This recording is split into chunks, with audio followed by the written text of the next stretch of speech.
बात हो जाती है। इसमें कारण क्या है, कहां कमी रह जाती है, उस कमी को समझिए। ईश्वर को पाने की कुछ योग्यता होनी चाहिए। कोई व्यक्ति अगर कॉलेज में पढ़ना चाहता है तो उसके लिए योग्यता होनी चाहिए कि कम से कम मैट्रिक पास होगा तब तो कॉलेज में नाम लिखाएगा। और कोई उपाय है कि मैट्रिक पास नहीं करे कॉलेज में नाम लिखाया जाए? कोई उपाय नहीं। एक योग्यता होती है तो कॉलेज में नाम लिखाते हैं। उसी तरह ईश्वर को प्राप्त करने के लिए क्या योग्यता होनी चाहिए? हो सकता है योग्यता में कमी रह जाती है, इसलिए ईश्वर का दर्शन नहीं होता है। तो योग्यता क्या चाहिए? वाल्मीकि जी ने भगवान श्री राम को सुनाया था, चिदानंदमय देह तुम्हारी, विगत विकार जान अधिकारी। हे प्रभु, आप चैतन्य और आनंद स्वरूप हैं, और आपको जानने का अधिकारी कौन है? जो विगत विकार हो गया है, अर्थात जिसके सारे विकार समाप्त हो गए। विकार नहीं रहना चाहिए। तो इस बात की पुष्टि बाद में भगवान राम ने भी कर दिया। भगवान राम कहते हैं, निर्मल मन जन सो मोहि पावा, मोहि कपट छल छिद्र न भावा। जिसका मन निर्मल हो गया है वही हमको पा सकता है। जो छल कपट में जीता है वह व्यक्ति हमको पसंद नहीं है, हमको सुहाता नहीं है। जिसके हृदय में छल कपट प्रपंच है और जिसका मन निर्मल हो गया है, तो निर्मल कैसे होगा? वहां वाल्मीकि जी ने कहा कि विकार रहित होगा तब आपको जान पाएगा। तो विकार रहित हो जाएगा तो हृदय आपका निर्मल हो जाएगा। हृदय में विकार है, काम क्रोध लोभ मोह मद मात्सर्य, इसलिए हम मलिन हैं, इसलिए पवित्र नहीं है हमारा हृदय, इसलिए प्रभु को नहीं पाते हैं। अब देखिए, इस बात की पुष्टि कठोपनिषद में भी किया गया है। वहां भी कहा गया, ना विरतो दुश्चरितान् ना शांतो ना समाहितः, ना शांत मानसो वापी प्रज्ञानेन माप्नुयात्। अर्थात जो व्यक्ति पाप कर्मों से निवृत्त नहीं हुआ है, जिसकी इंद्रियां अशांत है, अर्थात भोगों में बहती है, जिसका चित्त अशांत है, वह आत्मज्ञान द्वारा परमात्मा को प्राप्त नहीं कर सकता। कहने का सार क्या है कि जो व्यक्ति पाप में लगा है, जिसका मन अशांत है, जिसकी इंद्रियां भोगों में भागती है, वो ईश्वर को नहीं जान सकता। मतलब है, यदि हृदय पवित्र हो जाए, पाप कर्म छूट जाए, तब हम पवित्र हो जाएंगे, तभी हमको ईश्वर की प्राप्ति होगी। अब देखिए, संत कबीर साहब की वाणी, वो क्या कहते हैं? वो कहते हैं कि पहले यह मन काग था, करता जीवन घात, अब यह मन हंसा हुआ, मोती चुगी चुगी खा। कहते हमारा मन पहले कौआ था, मुर्दा खाता था, लेकिन अब हमारा मन हंस हो गया, अब वो मोती खाता है, हंस के तरह। मन पवित्र हो गया। कैसे?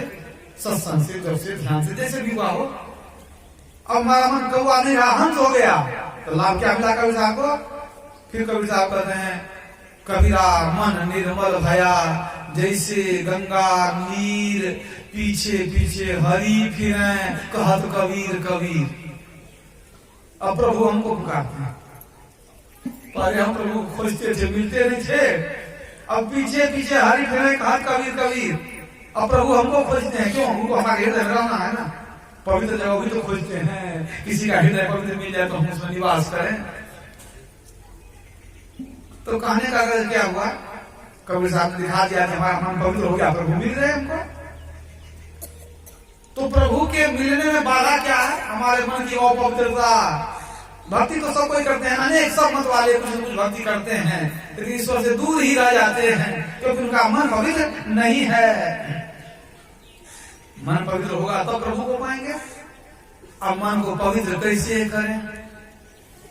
लोग सोचते हैं कि गंगा नहा लेंगे, त्रिवेणी नहा लेंगे, 7 पूरी घुमाएंगे, 4 धाम कर लेंगे, पवित्र हो जाएंगे।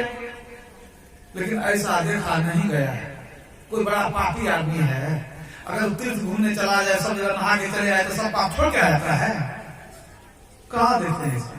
अगर तीर्थ के स्नान से मन पवित्र हो जाए तो इतना जो जेल है उसमें हजारों लाखों कैदी बंद है उसमें, तो उन लोगों को तो पकड़ के ले जाना चाहिए, त्रिवेणी स्नान करा देना चाहिए कि अब तू लोग पवित्र हो गया, तुमको स्नान करा दिया त्रिवेणी में, अब तू पवित्र हो गया, अब कहानी में बैठा के खिलाएगा, उसको जेल में बंद करके रखेगा। सरकार को भी परेशानी है। लेकिन तीर्थ के जल में स्नान करने से मन पवित्र नहीं होता है। चित्तम अंतर्गतम दुष्टं तीर्थ स्नान न शुद्धयति शतसो अपि जलैर्धोतं सुरा भांड विवाह सूचि। जैसे सैकड़ों बार जल से धोने पर मदिरा का पात्र पवित्र नहीं माना जाता है, उसी तरह से तीर्थ के स्नान से हमारा दूषित चित्त पवित्र नहीं होता है।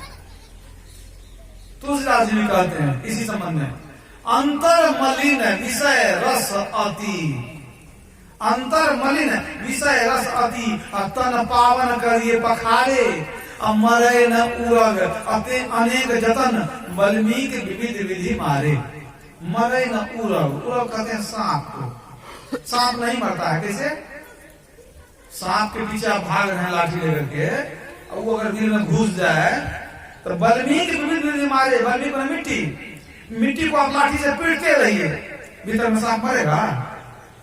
सांप तो घुस गया दिल में, अब मिट्टी को पीटते रह जाइए। तो जैसे दिल में घुसा हुआ सांप मिट्टी को पीटने से मरता नहीं है, इसी तरह तुलसीदास जी कहते हैं बाहर में तीर्थों के स्नान से भीतर का जो चित्त है वो पवित्र नहीं होता, वो मन पवित्र नहीं होता।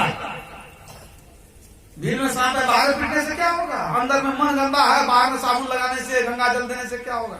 अंतर मलिन विषय रस अति तन पावन करिए पखारे, उससे होने वाला नहीं। तो कैसे होगा, उसी पर विचार करेंगे।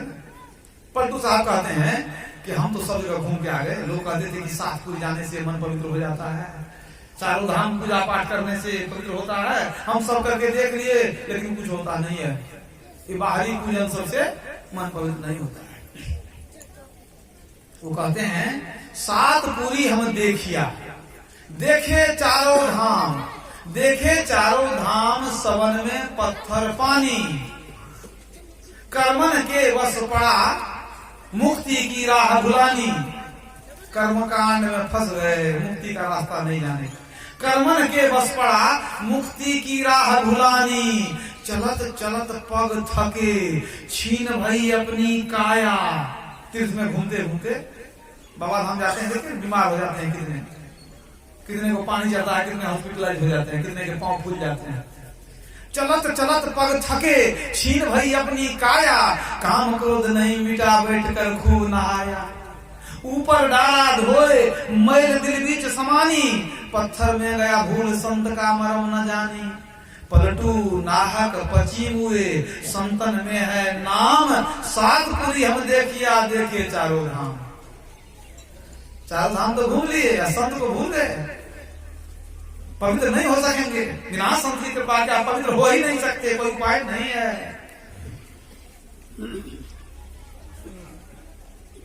तो पवित्र होने के लिए सत्संग की आवश्यकता है। बिना सत्संग के पवित्र नहीं हो सकते। तीर्थों में स्नान करने से पवित्र नहीं होते हैं। नानक साहब को भी यही किसी ने बता दिया, तीर्थ में स्नान करने से पवित्र होते हैं। शुरू में वो बहुत तीर्थ घूमे, तब वो कहते हैं तीर्थ गया मैं नानका, चित्त चंचल मन चोर। चित्त चंचल हो गया वहां, जितना दृश्य देखेंगे उतना मन भटकेगा, है कि नहीं? तीर्थ गया मैं नानका, चित्त चंचल मन चोर। गए थे पाप उतारने, लाद लिए 10 और। मन भटक गया और पाप हो गया, मन में पाप आ गया, तो पाप उतरेगा क्या? और चढ़ गया वहां, उल्टा रिएक्शन हो गया। तब कैसे पवित्र होंगे? तीर्थ के जल से, उस जल में शक्ति है आपको, आपके मन को पवित्र कर दे? शक्ति नहीं है। पूज्यपाद संतश्री प्रधान महाराज कहते थे कि तीर्थ के स्नान से शरीर पवित्र होता है, तीर्थ के जल से शरीर पवित्र होता है, सत्संग रूपी जल से मन पवित्र होता है, और ध्यान के द्वारा आत्मा पवित्र प्राप्त होती है। अब तीनों पवित्र हो गया, आप हो गए परम पवित्र। तो परमात्मा कहाँ जाएंगे? आपके पीछे घूमेंगे, आपके हृदय से श्री सद्गुरु महाराज की जय। तो आपके हृदय में आकर के वास करेंगे। सूचे भाड़े साचु समावे विरले सूचाचारी तंते कऊ परम तंतु मिलाइया नानक शरणी तुम्हारी। नानक साहब कहते हैं पवित्र बर्तन में ही सत्य अटता है। हृदय पवित्र होगा तो परमात्मा उसमें निवास करेंगे। तो तीन तरह की पवित्रता चाहिए। बाद में शरीर की पवित्रता। अरे हम लोग ध्यान करने बैठते तो हाथ पर धो लेते हैं, कुल्ला कर लेते हैं, हाथ उठाने हो, गंदा नहीं हो, है कि नहीं? शरीर की पवित्रता का भी अपना महत्व है, वह शरीर पवित्र रखते हैं। इसके लिए तीर्थ का जल खोजना जरूरी नहीं है, आपके चापाकल के जल से काम हो जाएगा। तो बाहर के जल से शरीर को पवित्र कर लीजिए, कपड़े को पवित्र कर लीजिए, सत्संग में आइए तो मन थोड़ा पवित्र हो गया, लेकिन आत्मा पर जो आवरण है वो सत्संग से उतरने वाला नहीं है, उसके लिए ध्यान की क्रिया है। और जब वो भी आवरण उतर गया तब हम प्रभु प्रभु हम एक ही होगी, तब कोई दिक्कत नहीं है। तो सत्संग का क्या महत्व है वो थोड़ा थोड़ा आप समझे कि क्यों सत्संग में आते हैं। अब बिना सत्संग में आए, संतों की कृपा हुए मन पवित्र होगा नहीं, मन पवित्र होगा नहीं, प्रभु कभी मिलेंगे नहीं। इसीलिए प्रथम भगति संतन कर संगा अदूसरी रति मम कथा प्रसंगा। इसीलिए प्रथम भक्ति भगवान कहते हैं पहली भक्ति यही है कि संतों के शरण में जाओ, पहले पवित्र तो हो जाओ, तब प्रभु से मिलने का प्रयास करना। तो संत हमको सुधार देंगे, क्योंकि वो खुद गुण के भंडार हैं, वो परम पवित्र हैं। सठ सुधर ही सत संगति पाई, पारस परसी कुधातु सुहाई। मज्जन फल देखिए तत्काला, काक हो ही पिक बकऊ मराला। बिनु सतसंग विवेक न होई, राम कृपा बिनु सुलभ न सोई। सत्संग आएंगे तब पवित्र होंगे, दूसरा कोई उपाय। क्योंकि संत परम पवित्र होते हैं, उनमें कोई विकार नहीं होता। संत किनको कहते हैं? बाल बढ़ा लेंगे, भस्म लगा लेंगे, जटा बढ़ा लेंगे, गिरवा पहन लेंगे तो संत हो जाएंगे? नहीं, संत उससे नहीं होता है। जो आत्मज्ञानी पुरुष है वे सच्चे संत हैं। जिनको अभी आत्मज्ञान नहीं हुआ है, साधु जीवन में है, साधु त्यागी बैरागी जोगी फकीर अवधूत जो कहना है कह लीजिए, अभी संत नहीं बने। संत बड़ी ऊंची दशा है। हमारे गुरुदेव की वाणी है कि सत्य को प्राप्त करके साधक पुरुष संत हुए। सत्य को प्राप्त करने के कारण उनकी वाणी सत्य और उनका संग सत्संग है। सत्य को प्राप्त कर लिए तब संत हुए। अगर संत हो गए तो मन वचन कर्म से वो सत्य का अनुपालन करते हैं, उनका संग सत्संग है। तो संत जो होते हैं परम पवित्र होते हैं। खट विकार जित अनघ अकामा, अचल अकिंचन सुचि सुख धामा। अमित बोध अनीह मित भोगी, असत्य सार कवि कोविद जोगी। संतों में सब गुण होता है। खट विकार जीत, 6 विकार को जीते हुए होते हैं। अनघ पाप रहित, अकामा इच्छा रहित, सारे सद्गुण जो जो आप खोज सकेंगे सब संतों के अंदर होते हैं। सुख दुख संपत्ति विपत्ति मान अपमान है, शत्रु मित्र भूपाल सो एक समान है। कनक कांच नहीं भेद ज्ञान में तीक्ष्णा, उधो से हरि कहें संत की लक्षण। संत समदर्शी होते हैं, सुख में दुख में संपत्ति में विपत्ति में वो हमेशा सम रहते हैं, विचलित नहीं होते हैं। ऐसे संत खुद गुण का भंडार हैं। ऐसे संतों का दर्शन भी हो जाए, सरदा तप निसी शशि अपहरई, असंत दरस जिमि पातक करई। पाप टल जाते हैं, लेकिन एक चीज ध्यान दीजिएगा, पातक तरई, पातक नसई नहीं। ये जो सोचिएगा संत का दर्शन कर लिए तो सब पाप हमारा खत्म हो गया, ये नहीं होने वाला है। मान लीजिए कहेगा हम तो दर्शन कर लिए, हमारा पाप तो खत्म हो जाना चाहिए। तो दर्शन से पातक टरई, आपके पाप टल जाएंगे। जब टल जाते हैं तो फिर न पाप आ सकता है। कहीं तालाब में जलकुंड नहीं है, हमको एक बाल्टी पानी लेना है, जलकुंड भरा हुआ है पूरा, तो क्या करते हैं, उसको हाथ से हटा देते हैं जलकुंडी को, बाल्टी डुबा के पानी ले लिए। और जब तक पानी हम कहीं पटा करके आएंगे 10 मिनट में, फिर जलकुंडी फिर आ जाती है जगह पर। तो जलकुंडी का नाश नहीं हुआ, यहाँ नसई नहीं हुआ, यहाँ टलई हुआ। टल गया था फिर आ गया, घास फूस टल गया था फिर आ गया कि नहीं आ गया। तो संतों के संग रहेंगे तो टलई तो हो जाएगा, लेकिन नसई नहीं होगा। तब आप कहेंगे नसई कैसे होगा। तो हम तो चाहते हैं पाप खत्म हो जाए, उसके लिए क्या करना पड़ेगा। तो वही तुलसीदास जी को पूछते हैं कि आप तो कह दिए कि संत दरस जी में पातक टरई और नाश कैसे होगा, उसका भी तो जुक्ति बता दीजिए। तो कहते हैं हम लोग जुक्ति बताते हैं। जब द्रवहि दीन दयाल राघव साधु संगति पाइए, अजेहि दरस परस समागमादिक पाप राशि नसाइए। नसाई आया ना, यहाँ तरई नहीं आया, यहाँ नसाइए, पाप का नाश हो गया। कैसे हुआ और उसको समझा जाए। अब लोग ये देखेंगे कि क्या उपाय बताया गया। तुलसीदास जी लिखते हैं, जब द्रवहि दीन दयाल राघव, कृपालु परमात्मा जब द्रवित हो जाते हैं तब क्या होता है, साधु संगति पाइए। जब ईश्वर की कृपा होती है तब सच्चे साधु संतों की संगति मिलती है। जब द्रवहि दीन दयाल राघव साधु संगति पाइए। अब क्या करेंगे, जही दरस परस समागम आदिक पाप राशि नसाइए। 4 चीज है, सिर्फ दर्शन नहीं है। ये नहीं कि दर्शन कर लिए पाप खत्म हो गया, सो नहीं होगा। 4 चीज, दरस दर्शन किए, परस प्रणाम किए, स्पर्श करते हैं, समागम उनके नजदीक बैठते हैं, उनकी आभा लगती है। तो दरस परस समागम 3 चीज हो गया। चौथा आदिक, हम लोग कुछ लिखते हैं तो लिख देते हैं आदि, राम श्याम हरि आदि, आदि कहीं जोड़ देते हैं। किसकी भी चीज में आम कटहल अनार आदि, आदि ना और कुछ है, स्पष्ट नहीं किया तुलसीदास जी।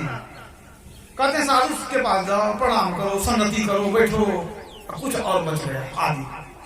अब ये कुछ क्या है, इसको भी समझिए, तब पाप राशि न चाहिए।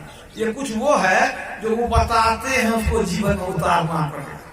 समझ रहे हैं, वो जो बता दें कि जब करो ध्यान करो, और जब वो जो आदि वही आदि हुआ, वो जहां करके छोड़ दिए, जाके गुरु को पूछेगा ये आदि कौन है, खाने वाला आदि है कि कुछ और इत्यादि वाला आदि है।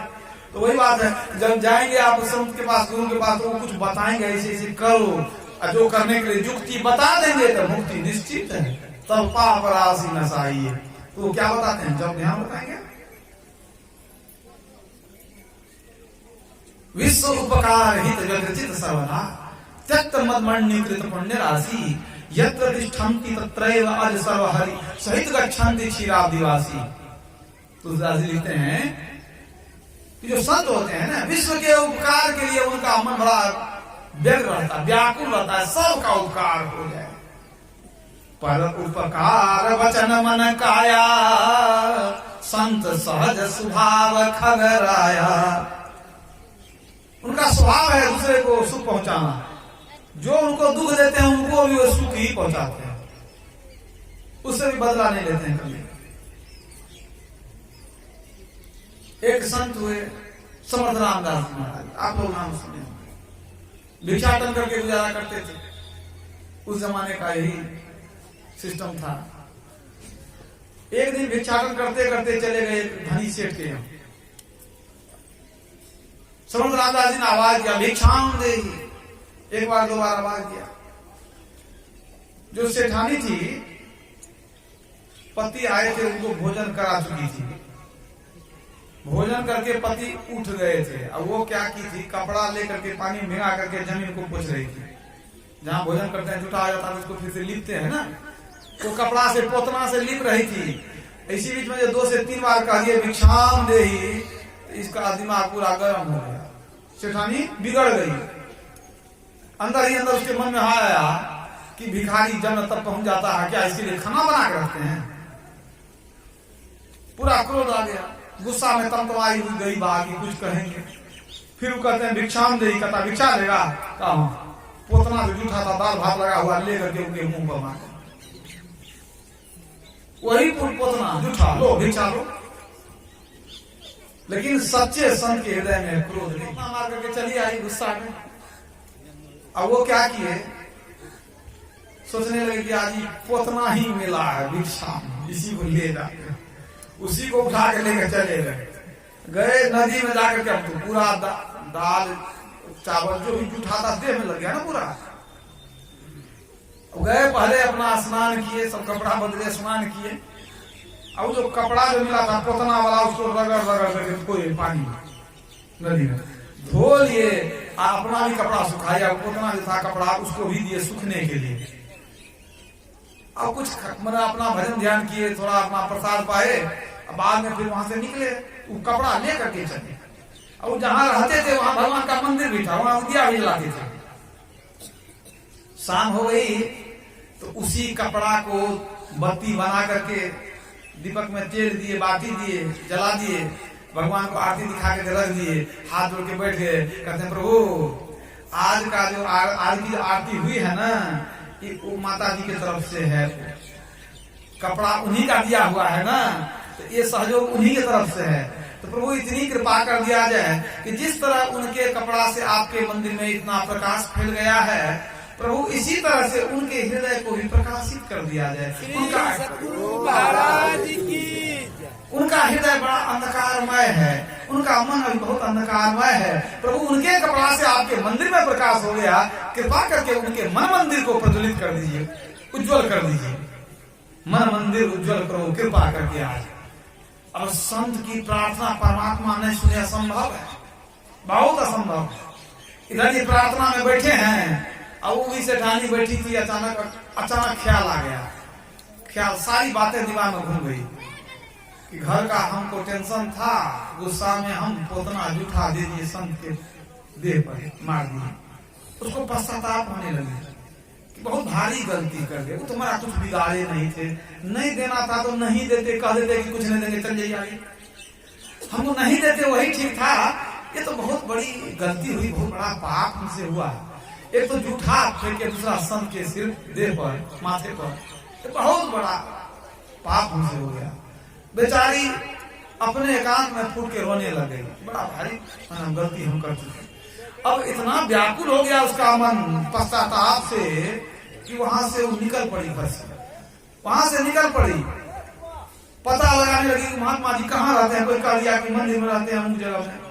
बेचारी नंगे वहां से चल रही है कि नहीं जाकर के हम क्षमा मांग लेंगे, बहुत भारी गलती हमसे हुई है।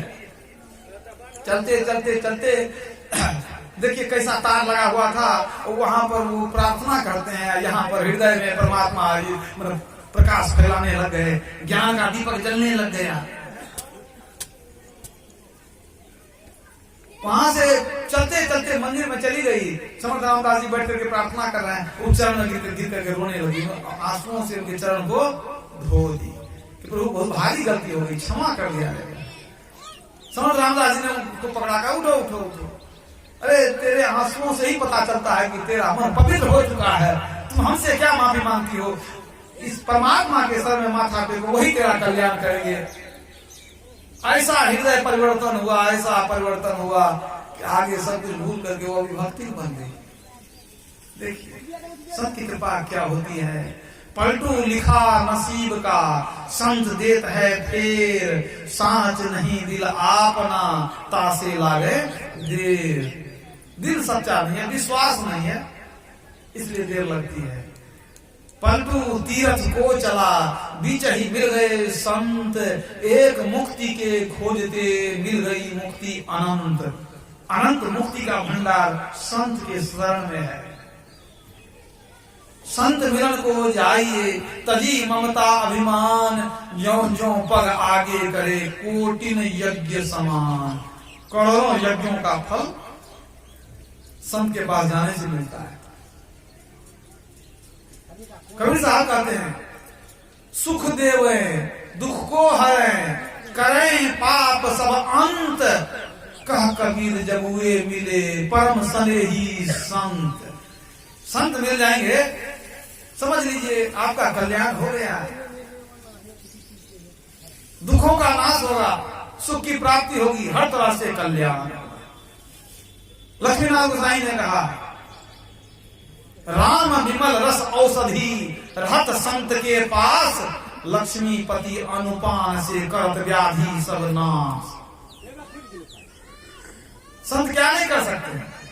हम लोग तो तीर्थ के जल में नहा लेते हैं या पत्थर की पूजा कर लेते हैं। पंडित साहब कहते हैं जल पाषाण बोले नहीं, अब ना कछु पीवे खाए, अब पलटू से वे संत को तो सब तीर्थ तरी जाए।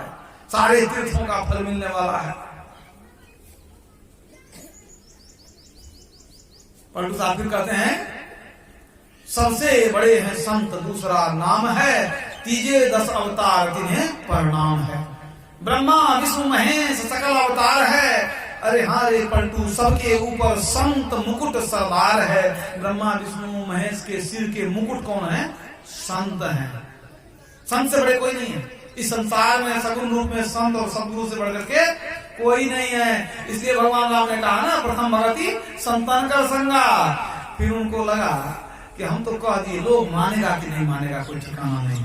लोग कहेगा नहीं भगवान बड़े होते हैं, भगवान तो भगवान है, संत तो मनुष्य होते हैं, वो तो हमारे तरह होते हैं, और भगवान तो भगवान है, वही तो बड़े हुए। तो भगवान तो कह तो दिए, फिर मन में हो गया कि ना ये लोग बात मानेगा नहीं हमारे। तो कहते कहते जब सभी को उपदेश दे रहे थे, तो अंतिम में जाते जाते फिर से एक बार दोहरा दी, क्या? सातम सम मोहिमय जग देखा, अमोते संत अधिक करी लेखा। सभी संत का दर्जा हमसे ऊंचा है, इसलिए हमने कहा प्रथम भगति संतन का संगा। ये नहीं कहा प्रथम भगति हमरे संगा, राम का संगा, भगवान का संगा। अपने मुंह से स्वीकार कर लिए संत का दर्जा हमसे ऊंचा है, भगवान राम कहते हैं। लेकिन राम से अधिक भक्त होते हैं भगवान शिव के। भगवान शिव के ज्यादा भक्त होते हैं। तो वो लोग कहेंगे नहीं हम तो शिव को बड़ा मानते हैं, भले राम कह दिए तो कह दिए, लेकिन राम भी तो पूजा किए थे भगवान शिव का। तो राम से बड़े शिव हुए कि नहीं हुए? तो हम सबसे बड़ा उन्हीं मानते। क्यों? और सब हैं देव, वो क्या है? वो है महादेव, देवों में सबसे बड़े, हम उन्हीं को मानेंगे। तो भगवान शिव को भी पूछ लेते हैं कि आप ही बता दीजिए कि संत बड़े हैं कि आप बड़े हैं, जरा कुछ बता दीजिए। वो कहते हैं अब जनी करही विप्र अपमाना, जानेहु संत अनंत समाना। अब इतने का अर्थ लगाइए, जानेहु संत अनंत समाना। संत को अनंत के समान समझो। अनंत माना क्या होता है? बाहर पहनते हैं सो वो नहीं, परमात्मा का नाम है अनंत। अनंत क्या है? परमात्मा का एक नाम अनंत है, जो आदि अंत रहित सीमा जन्मा गोचर हम लोग आते हैं।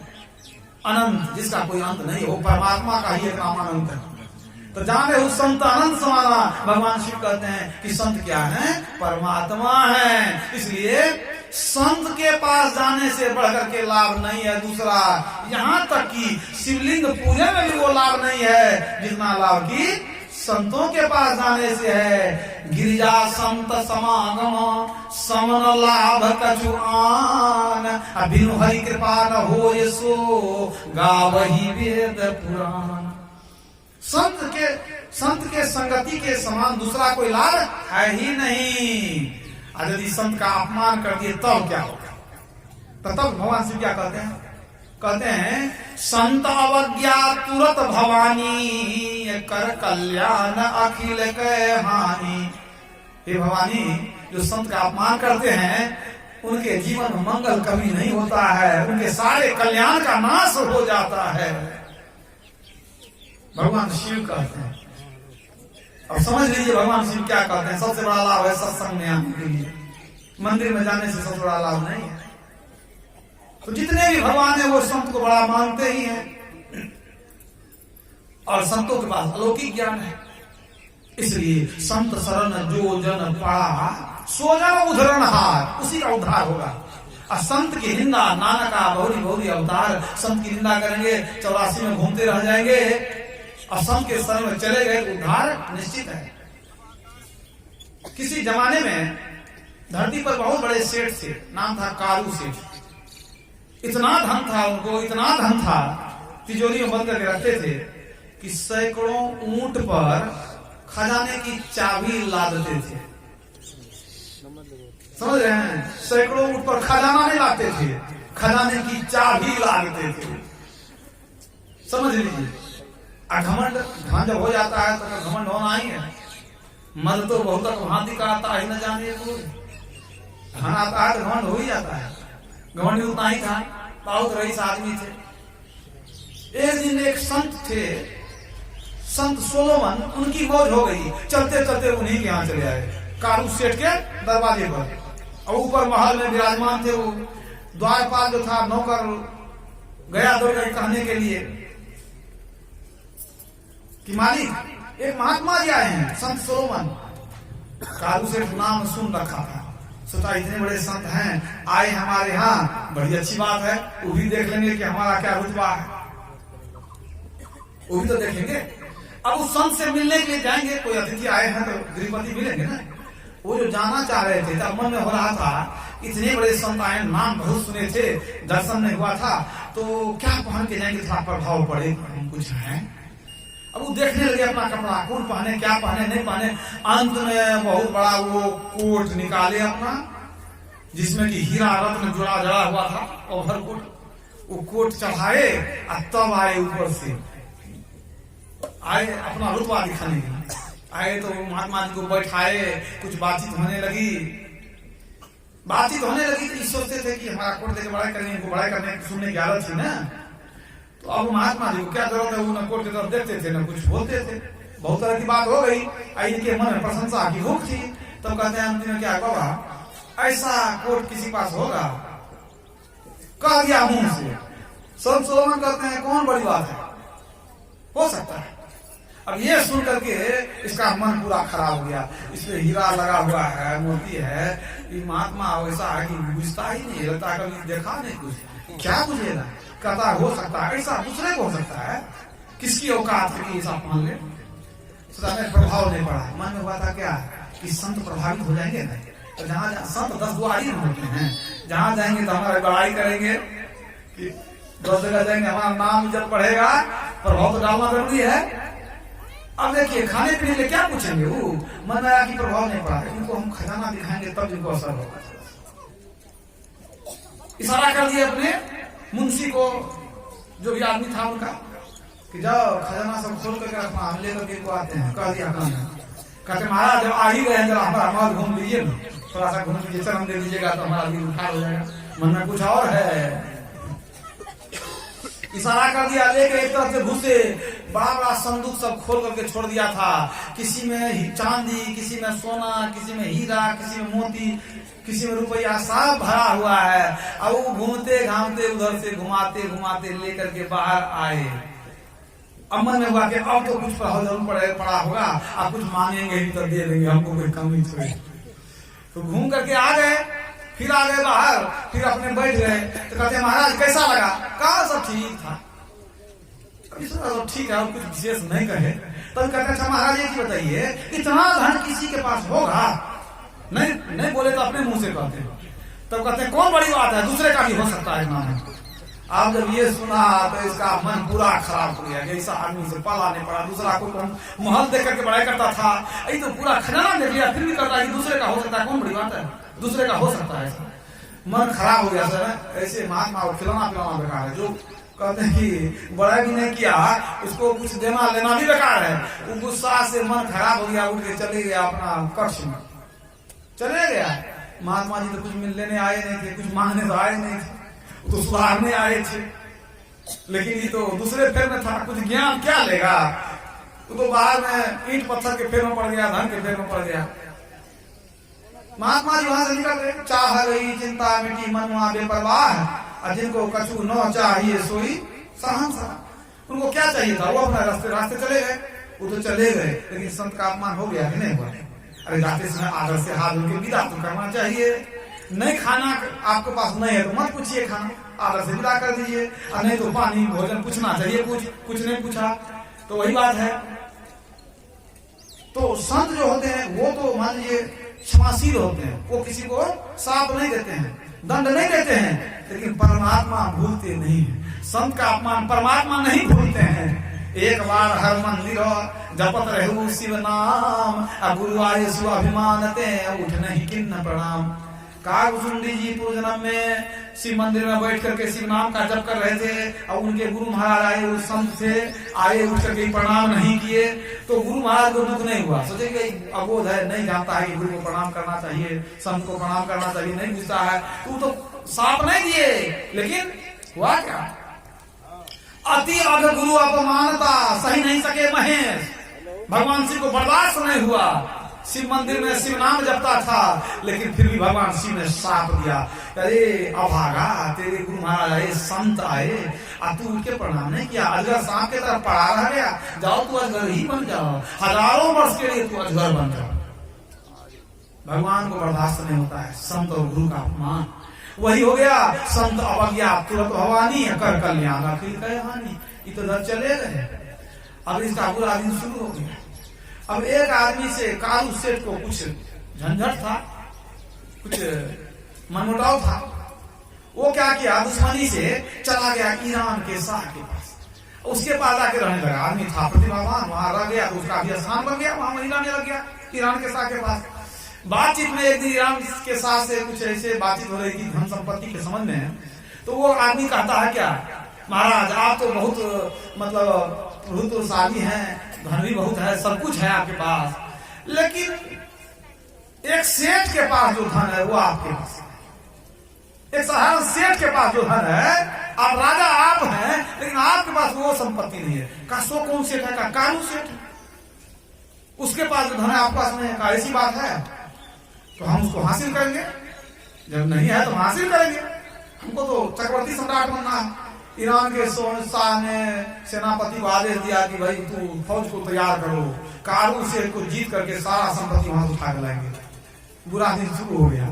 अब इधर पूरी सेना जो है सज करके तैयार, चले गई सेना, ये भी गए, ईरान के शाह भी गए, सारे मंत्री सेनापति सब गए।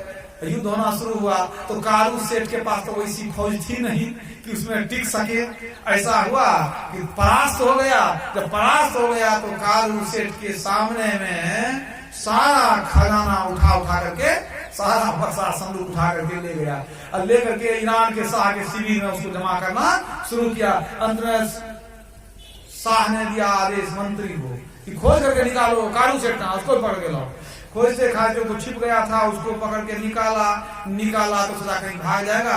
हाथ पर में लोहे की जंजीर बांध दिया और खींचते हुए शहर में ले गया। कहा वो शिविर में ले जा रहा था, खींचते हुए। अब सोचिए कैसी ग्लानी उसकी हुई। कल तक तो अपने घमंड में चूर था, तो मन में सोचता है कि हमारे पास इतना सोना है, अगर बिछा देता तो हमको जमीन पर चलना नहीं पड़ता, जहां तक ले जाएगा ये हम सोना पर चल करके जा सकते थे। अरे जंजीर भी दिया तो कब तक सोने का दे देता, लोहा जंग लगा हुआ हमको जो है जंजीर पहना दिया, कितनी भारी बेइज्जती हुई। अब मन ही मन अफसोस करने लगा कि महात्मा जी ठीक कहे थे, कितना धन दूसरे का हो सकता है, आंख के सामने पूरा धन दूसरे का हो गया, सब कुछ चला गया। अफसोस करने लगा, पश्चाताप करने लगा कि ठीक में हमसे गलती हुई, संत का निरादर हो गया हमसे, घमंड में हम जो है उनका सम्मान नहीं कर सके, बहुत बड़ी गलती हो गई। मन में पश्चाताप होने लगा। खींचते हुए ले गया ईरान के शाह के नजदीक। कहा हजूर यही है कारू शाह का, यही है। अच्छा तो क्या करें हजूर इसका? कहा इसको छोड़ देगा तो फिर बदला लेने के लिए कोशिश करेगा, कुछ न कुछ जुक्ति निकालेगा। एक काम करो, ये तो बहुत बड़ा आदमी है, बहुत पैसे वाला है, कम से कम चंदन की चिता जला, चंदन की चिता बनाओ। चिता बना दिया, आग लगा दिया।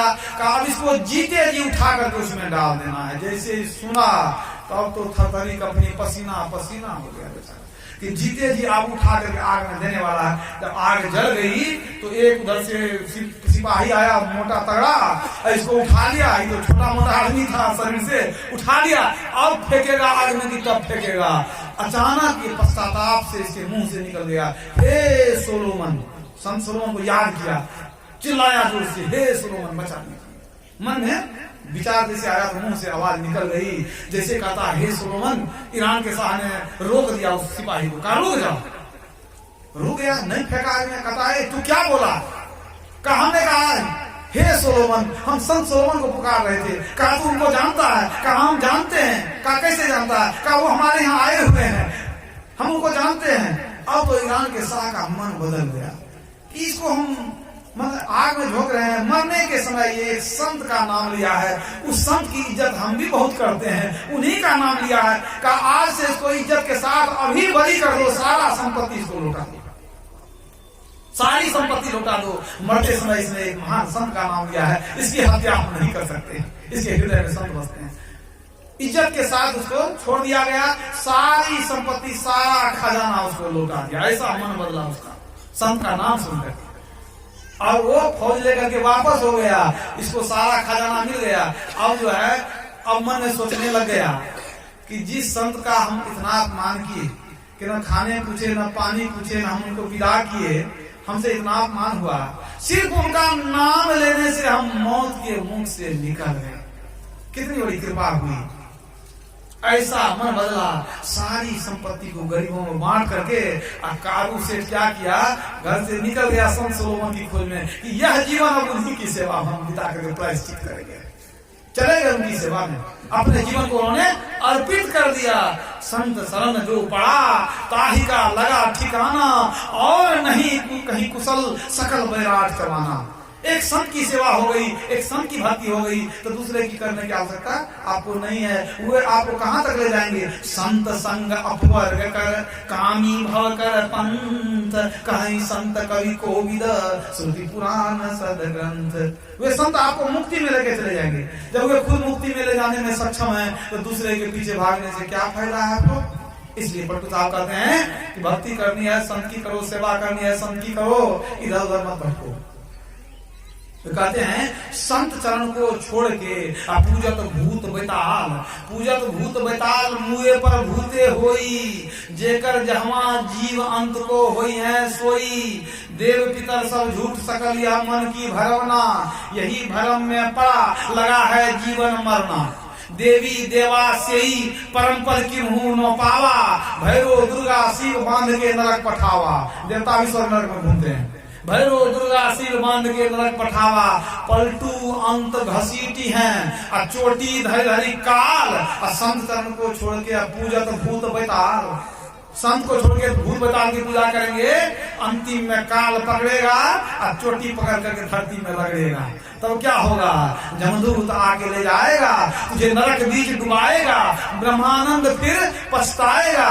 तुझे याद हो कि न याद हो, इसलिए नित्य प्रति सत्संग कर ले, प्यारा तेरा काज सरे सारा। बोलिए प्रेम से श्री गुरु महाराज।